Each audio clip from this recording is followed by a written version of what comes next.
বর্তমান সময় একজন সঙ্গীত পরিচালক হিসাবে অনেকেই হান্স জিমারের নাম জানেন। সিনেমা যেমন gladiator, pirates of the Caribbean, Batman ইত্যাদি তার বহু কিংবদন্তি সৃষ্টির মধ্যে ইন্টারস্টেলার একটা উজ্জ্বল নক্ষত্রের মতন। ডাইরেক্টর ক্রিস্টোফার নোলানের স্টোরি টেলিংকে এক নতুন উচ্চতায় পৌঁছে দিয়েছে হ্যান্স জিমারের মিউজিক। আমি খুশি যে সেই সিনেমার সাউন্ড ট্র্যাকের একটা কপি আজকে আমারও হাতে। ওয়ার্নার ব্রস থেকে প্রকাশিত এই টাইটেলটি দুটো রেকর্ডের সংকলন। এর একটা স্পেশাল পার্পেল ভিনাইল এডিশনও আছে, কিন্তু কন্টেন্ট সেই একই। তো অনেকের মতন আমারও কভার স্টিকারে একটা আলাদা আকর্ষণ আছে।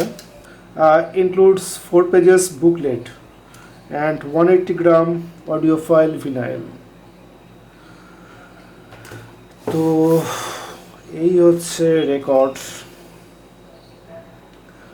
আর এটার মধ্যেতে কোথাও কোন ইয়ারেতে এটা প্রেসিং হয়েছে তার কোনো উল্লেখ নেই। এবার এটাকে খোলা যাক।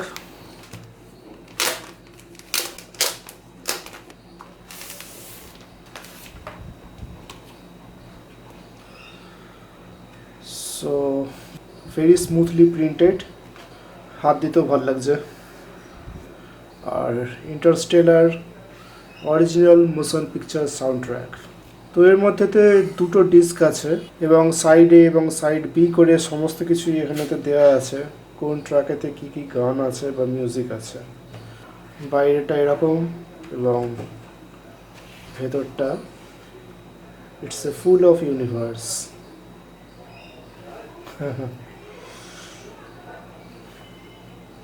আচ্ছা, এখানেতে দেখি এর মধ্যে কী আছে।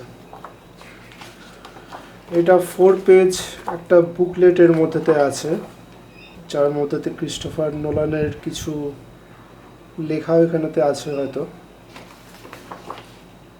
মিউজিক কম্পোজিশনের কিছু ছবি এবং আরও কিছু লেখা। এখানেতে হ্যান্স জিমারের লেখা আছে বলে মনে হচ্ছে। এটা ইটস ফ্রম অক্টোবর 2014 এবং পিছনেতে সম্পূর্ণ ইঞ্জিনিয়ার এবং মিউজিক কম্পোজারদের এখানেতে উল্লেখ আছে, নাম আছে এখানেতে। এর মধ্যে থেকে আমি যদি রেকর্ড বের করি, পেপার এবং প্লাস্টিক দুই একসঙ্গে আছে এর মধ্যেতে। রেকর্ড হচ্ছে এইটা। সো ইটস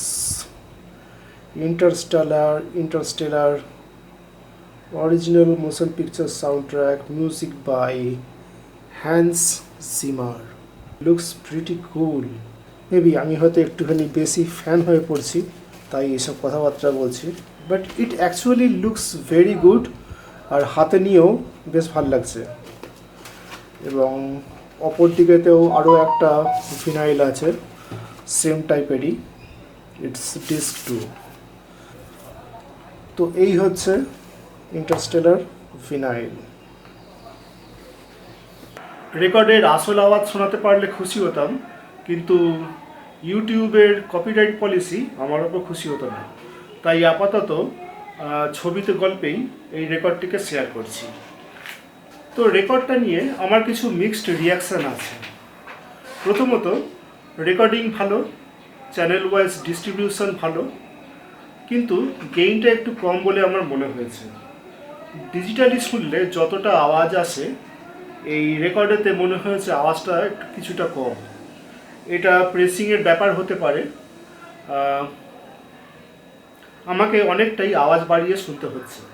আর দ্বিতীয়ত, মূল সাউন্ড ট্র্যাকের সমসংখ্যক ট্র্যাক এখানেতে নেই।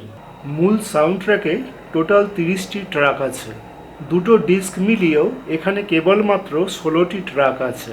মাউন্টেন্স, হুস দে, নো নিড টু কাম ব্যাকের মতন কিছু ভালো ট্র্যাক এখানেতে বাদ গেছে। ডিস্কের আনইউজড স্পেসের দিকে তাকালে মনে হয়েছে এখানেতে দুয়ে মিলিয়ে 4 থেকে 5টা ট্র্যাক আরও দিয়ে দেওয়া যেত। অবশ্যই আমি টেকনিক্যাল না, তাই বলতে পারবো না ঠিক কতটা গ্যাপ ছাড়ার দরকার ছিল একটা ভালো রেকর্ড প্রস্তুতের জন্য। আর তাছাড়া সবশেষে এটা তো রেকর্ড কোম্পানির ইচ্ছা যে তারা কিভাবে এটাকে প্রডিউস করবে, তাই আমাদের সেখানে কিছু বলারও থাকে না। তো ভালো খারাপ মিলিয়ে এই ছিল আমার মতামত। আপনাদের কোনো মতামত থাকলে আপনারা জানাতে পারেন। আর ধন্যবাদ, আবার দেখা হচ্ছে।